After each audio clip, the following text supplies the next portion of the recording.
Hello again.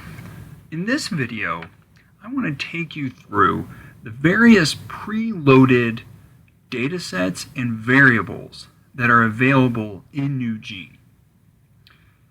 Now, a nice way to start is by comparing the variables that are available in NewGene with the variables that were available in NewGene. Now, rather than comparing variable by variable, I just want to provide a few general statistics regarding the variables. So NewGene had approximately 600 variables that from which users could choose and then create their own data set. However, about 250 of these variables were specifically for the expected utility computation.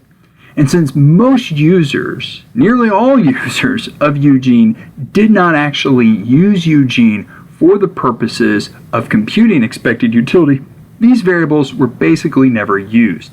As a result, for all practical purposes, NewGene really only provided about 350 variables that could be used for the purposes of creating data sets. And most of these variables, as has been mentioned in a previous video, were intended primarily for the study of conflict, interstate conflict.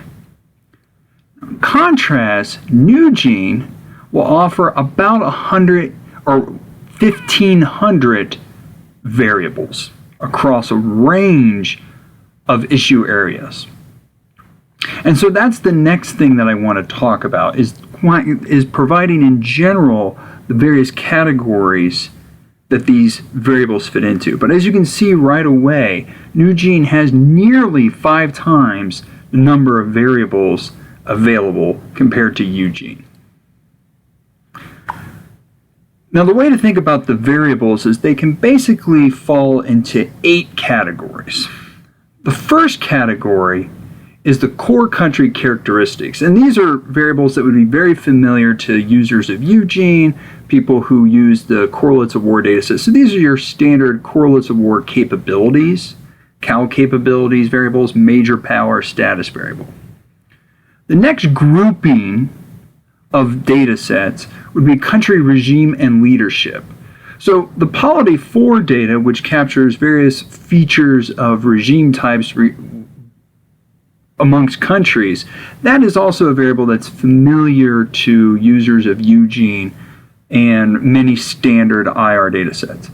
But we've also included a couple new datasets, the Archegos dataset and the lead dataset. Both of these are datasets that are focused on leaders within countries. Then the third category is geography. And again, these are variables, some of this will be familiar to users of NewGene. This would include the contiguity variables within CAL, such as if two countries share a border or if they're separated by a particular distance of water. The capital to capital distance is also very standard and would be familiar to a lot of users of NewGene. But we're also including the C-shapes minimum distance variable as an alternative measure of distance. Now, the difference with C-shapes is it only goes back to 1945. The capital to capital distance goes back to 1816, but still it provides an alternative measure of distance. The next 3 categories are variables that fall into your 3 main broad areas of international relations studies: conflict, international political economy, international institutions, with the international political economy variables being some of the newest variables, or comprising most of the new variables that are found in NewGene versus NewGene. So starting with the conflict variables, as you can see, we have the variables can fall into 3 categories: interstate war, datasets that code interstate war. So this would include both the correlates of war data, but also the newer IWD data. These are both datasets of interstate wars from 1816 to the present. They differ primarily in how they code at times the participants of the wars, but in particular the outcomes of the wars.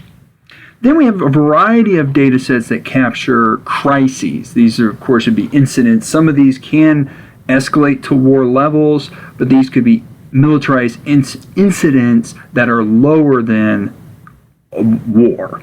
So this includes, of course, the standard militarized interstate dispute data, MID data, which is also found in NewGene, the ICB data, which was also found in NewGene, but we've also included in NewGene the ICAL data and then the compellent threats data set.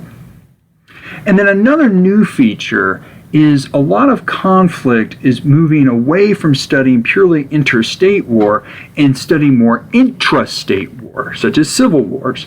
And so what we're including in NewGene are some of the prominent data sets on intrastate war. This includes the Civil War data from the Correlates of War data, Correlates of War project itself, and then also intrastate war data from the PRIO project. Now on the IPE side, we have three primary data sets. The main one is the IPE data resource, and this was pulled together and compiled by Ben Graham at the University of Southern California, and this is an outstanding resource. There are hundreds of variables in this data resource that are of relevance to scholars studying IPE. We really think that this will go a long way towards making NewGene relevant to scholars using IPE. And these includes variables from a variety of other data sets, such as from the World Bank, the IMF, and so forth. So it's an outstanding resource. And again, this brings hundreds of IPE relevant variables into the NewGene data set. We're also including some variables on migration flows. This comes from David LeBlanc and his co-authors, was compiled by them.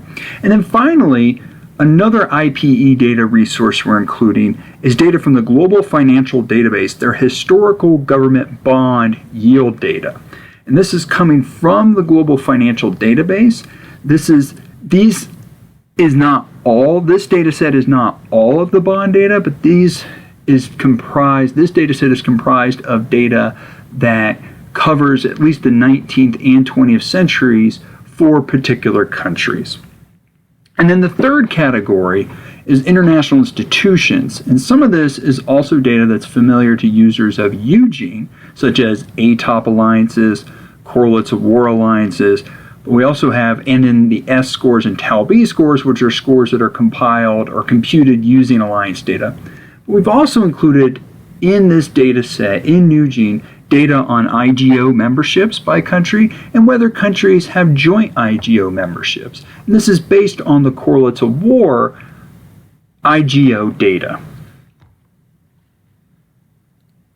Finally, there's two other categories of variables.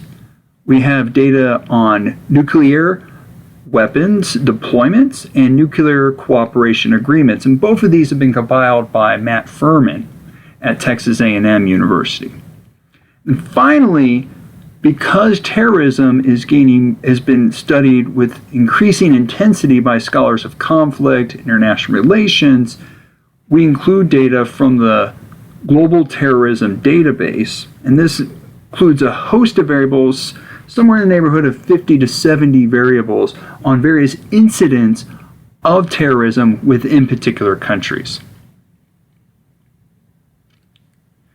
Now, even though there's these 8 categories of variables, one thing should be said about these variables. If you recall, some of these variables capture, for example, characteristics of leaders.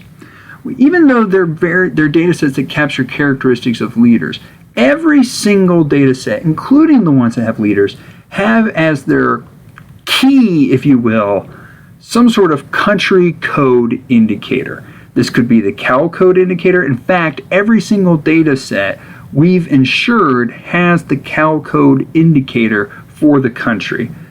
But as people who are familiar with many different data sets will know, that a lot of data sets will use their own indicator. The World Bank has their own indicator, IMF can have their own indicator, etc., etc. And what we've done is retained those indicators if they are what were used in the original data set, but also have added the CAL country code indicator to each data set. What this does is it serves as a key between data sets. It makes it possible for one to be able to actually merge different data sets together. Because at the end of the day, a key assumption that we're going to make, and it's a necessary assumption in order for these data sets to speak to one another, is we're going to assume that at the end of the day, the country in some way plays some sort of organizing principle in the research question that the scholar is asking, and hence using NewGene to be able to answer. Even if, for example, they're asking questions about the characteristics of leaders and how that might influence policy decisions, these leaders are still leaders of a country. And so that's why we feel like using country is a suitable key that allows the various data sets to, if you will, play well with one another. Now, of course, this is just the preloaded data. And we feel like that the variety of data that we have preloaded into NewGene, again, we have a host of new variables. We think that this is going to meet the needs of a lot of scholars, but of course it's not going to meet every scholar's need. And that's why another feature of NewGene is how we've made it easier for scholars to incorporate their own data. And so that's why I encourage users who are interested in incorporating their own data sets to please see the video on user data installation. Thank you.